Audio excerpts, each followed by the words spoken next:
usually like one kind of big moment to focus on.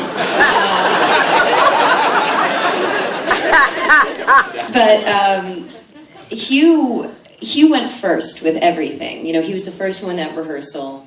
He was the first one. He and Tom went to France and did a pre-shoot, as you know, in the aforementioned -5-degree barefoot in wooden clogs up a mountaintop.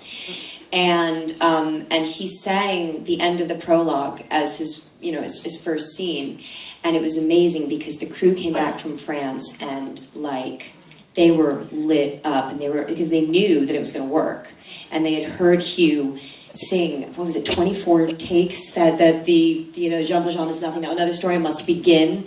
I mean, he hit that note 24 times. They said he never complained, and I'm just sitting there listening, and I'm just like, noted, okay.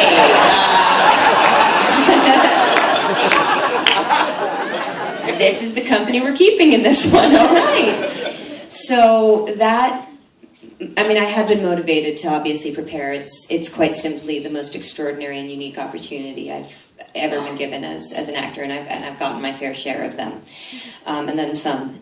And so I worked very hard on kind of prepping the character, and I realized probably about 2 months before we were gonna shoot I Dreamed a Dream that the only way to respect the language of film was to abandon the language of the stage, and where you can move people with the sheer beauty and of your voice and hit impressive notes, and that on screen, if we were going to honor the human truth of the devastation that Fantine was feeling, it couldn't sound pretty. That was going to be, I don't know, there was going to be something egotistical about that, like, oh, look at me, look at how I sing, as opposed to look at this poor broken woman.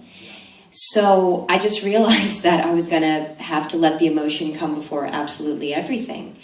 And I checked with Tom, and I pulled him aside one day in rehearsals, and I said, no, listen, I don't want to do this 1,000,000 times because I want to try to save it and sit on it a little bit, but can I show you what I'm thinking?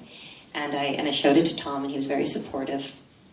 And then I had to do it again for Alain Boubille and Claude Michel and Cameron McIntosh, and it was terrible. And we all had a version of this experience where you walk into a room and they're all lined up there like an American Idol, and there's a chair right there, and it's just, your heart sinks, and you just think, oh God, no matter how far I go, it's always this feeling.